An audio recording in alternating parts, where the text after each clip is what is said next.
Hello, ladies and gentlemen, anyone else who is non-binary and everyone else in between all those specifications.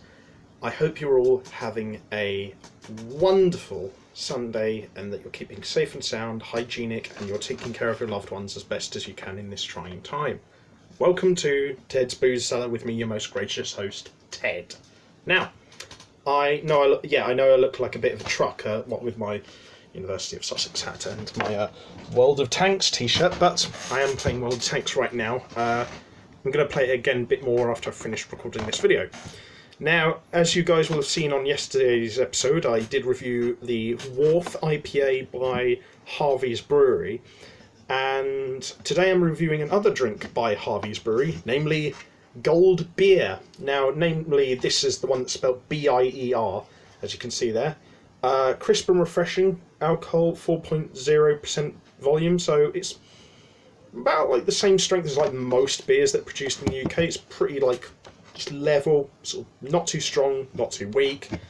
And it says on the back, Gold Bier is for any time, any place. The golden colour is derived from a premium malted barley originally grown for continental lagers.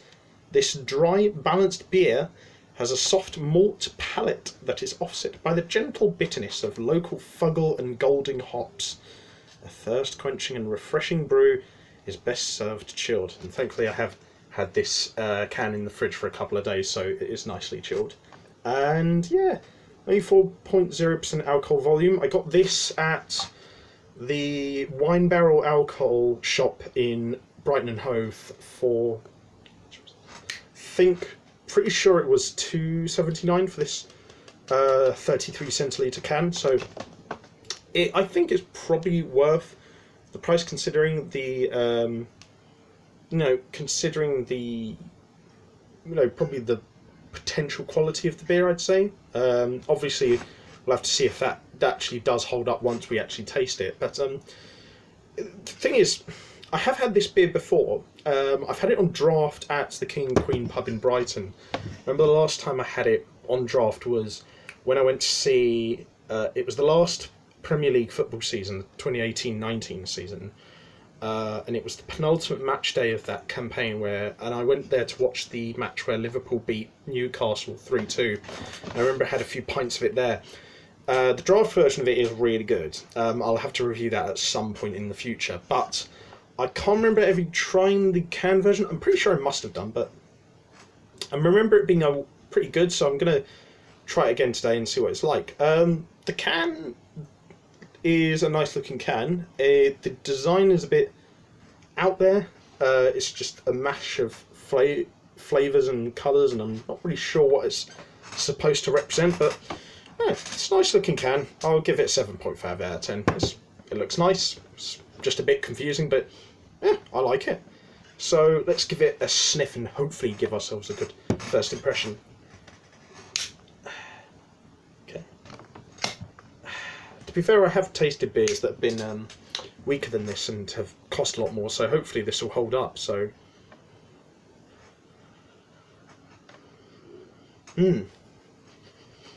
It's funny because I'm getting a sort of like an interesting mix of smells, kind of like a cross between a lager, a continental wheaty beer, and a sort of a pale ale sort of thing. It has an interesting mix of smells, but they kind of combine quite nicely, so yeah, I'll give it a 9 out of 10 for the smell. It smells really nice. Yeah, alright. I'm looking forward to this, but as always, well, at least when I remember to, let's have a quick palate cleanser of water.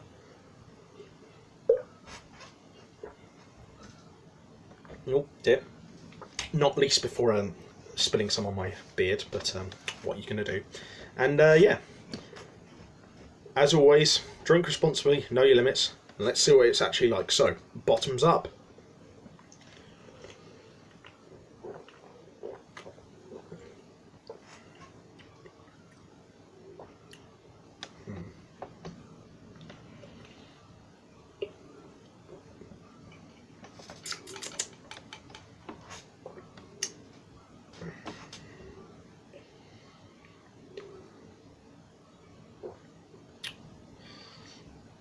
It's good. Again, sadly, like the Wharf IPA yesterday, there is a slight metallic tinniness at the end of the taste. I'm not a massive fan of, but it's less prominent with this one, slightly less prominent.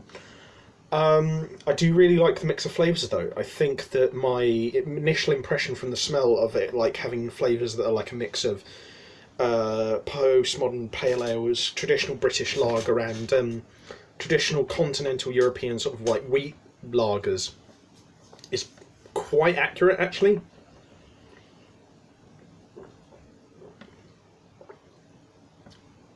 It's perhaps most similar to like a lot of I think like the thing what I get an impression of is it's like a cross between the best aspects of like traditional Dutch, Northern French, and Southern English lager.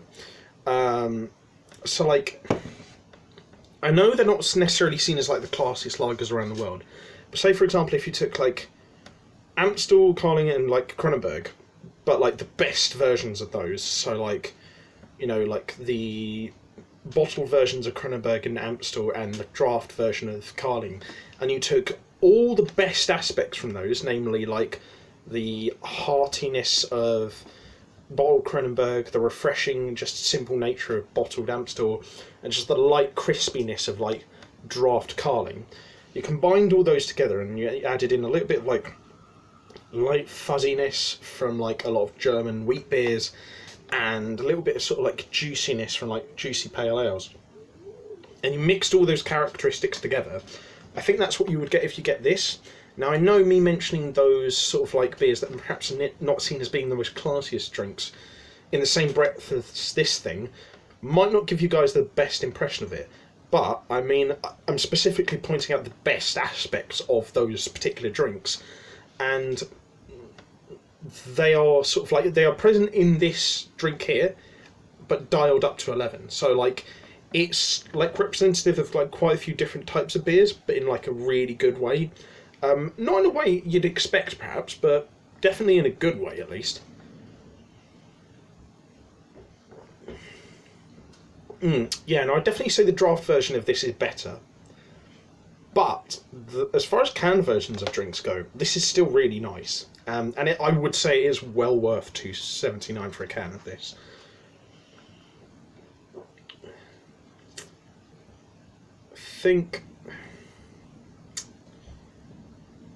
I would like to give it an 8.5 to push it just into the elite level sort of like field of ratings, but I do think that like the tinniness just kind of holds it back a bit.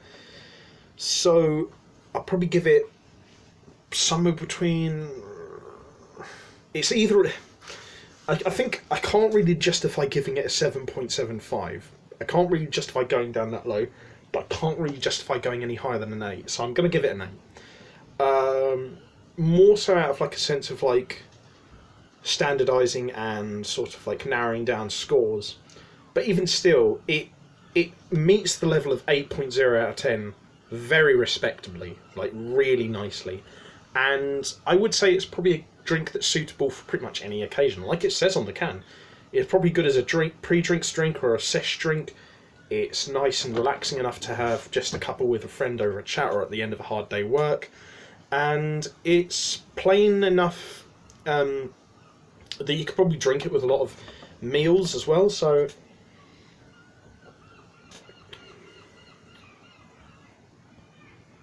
definitely maybe something with some meat and spices in it. Probably like something like some nice chicken tagine and couscous, or maybe some like French sausage stew or toad in the hole perhaps, but like one that's got a few more spices in it. Yeah, no, this is nice. I would be more than happy of myself to go out of my own way to have a few of these and buy a few of these for myself in the future. And I would recommend this generally speaking, not just for gold beer drinkers, but for most alcohol drinkers in general. Yeah, well recommended. This gets a seal of approval from me. And yeah, if you guys like this video, leave a like, share and subscribe as always. Like I always say, I'll leave my video channels, or rather the links to my other YouTube channels, as well as also my other social media platforms in the video description below, and you guys can check those out if you're interested. And what else? And yeah, and if you're wanting to suggest any ideas for future episodes of Ted's Booze Cellar, or Ted's Food Reviews, or Uncle Ted's Kitchen, or any other possible series or one-off videos that you might want to see on this channel in the future, leave your suggestions in the comment section below and I'll see what I can do. Can't promise anything, but I'll try my best. And yeah, until next time, have fun, stay safe with whatever you're doing, don't do anything I wouldn't do, drink responsibly, know your limits, and wash your damn hands. And I'll see you guys at the bar next time on Ted's Booze Cellar. Bye-bye for now.